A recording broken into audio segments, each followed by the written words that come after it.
बोले लक्ष्मी नारायण भगवान की जय। एकादशी व्रत की श्रृंखला में आज मैं एकादशी के तृतीय पुष्प के रूप में चर्चा करना चाहूंगा। एकादशी की यह श्रृंखला का तीसरा पुष्प है।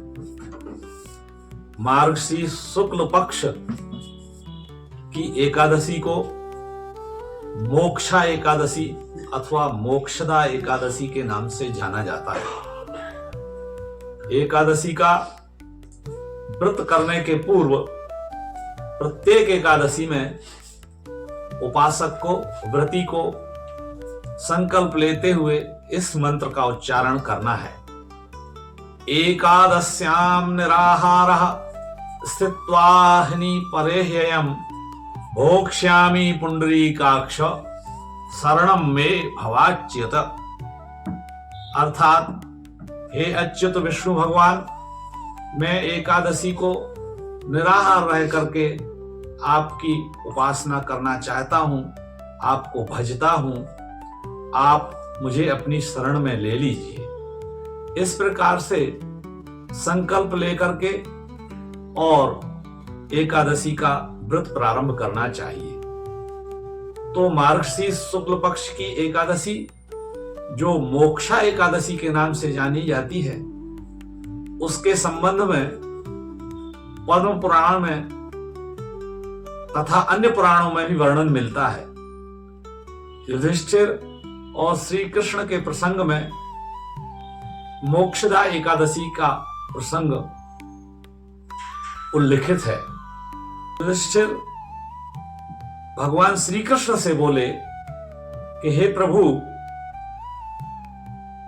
मोक्षा एकादशी का क्या महत्व है और इसके संबंध में मैं जानना चाहता हूं, आप कृपा करके मुझे बतलाइए।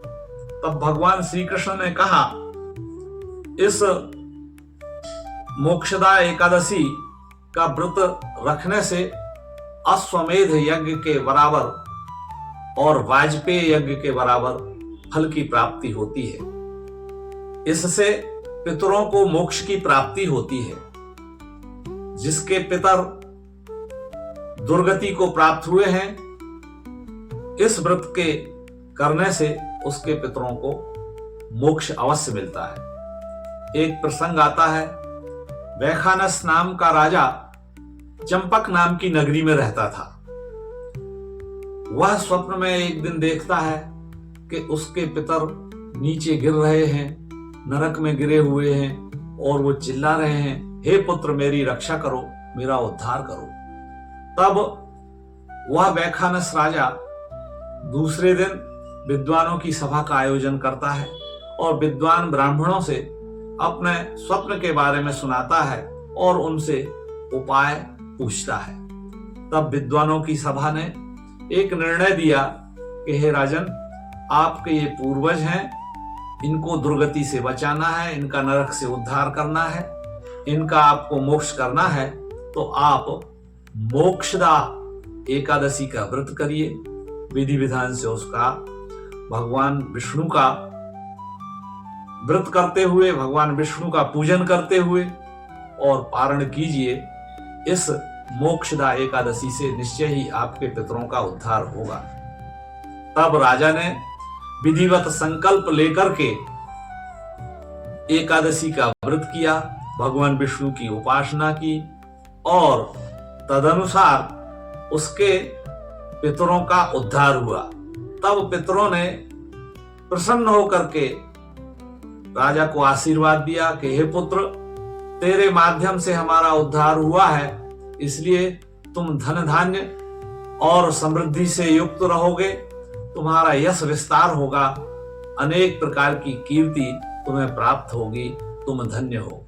तब से यह व्रत मोक्षदा एकादशी के नाम से प्रारंभ हुआ और इस व्रत को करने से निश्चय ही पितरों को मोक्ष की प्राप्ति होती है।